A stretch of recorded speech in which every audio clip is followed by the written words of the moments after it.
Evening dinner குட்டீஸோட ஃபேவரட்டான noodles தான் வந்து ரெடி பண்ணியிருந்தேன். ரொம்ப சிம்பிளாக கோஸ், கேப்சிகம், எக் மட்டும் வச்சு ரெடி பண்ணியிருந்தேன். வேறு எதுவும் மசாலா ஆட் பண்ணலை. ஃபைனலாக நிறைய பெப்பர் போட்டுட்டு சர்வ் பண்ணிட்டேன். குட்டீஸ் செம்மையாக இருக்குது அப்படின்னு சொன்னாங்க. அவங்களுக்கு நிறைய வந்து காரம் போட்டால் சாப்பிட மாட்டாங்க, அதனால தான் வந்து இப்படி ரெடி பண்ணி கொடுத்தேன். டின்னர்லாம் சாப்பிட்டு முடிச்சுட்டு அப்படியே வந்து குட்டீஸை கூட்டிகிட்டு ஷாப்பிங் போயிட்டோம். ஃபஸ்ட்டு சாய்க்கு வந்து செப்பல், ஷூஸ்லாம் வாங்க வேண்டியது இருந்தது. சோஃபையை ஃபஸ்ட்டு அதை முடிச்சுட்டு அப்படியே அங்கேருந்து வந்து ஸ்டேஷ்னரி போயிட்டோம்.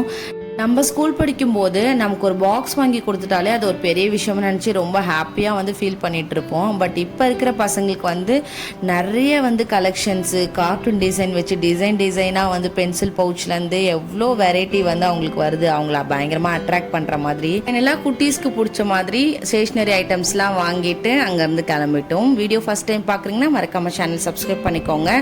நாளைக்கான மினி விலாகில் பார்க்கலாம். அன்டில் தென் பாய்.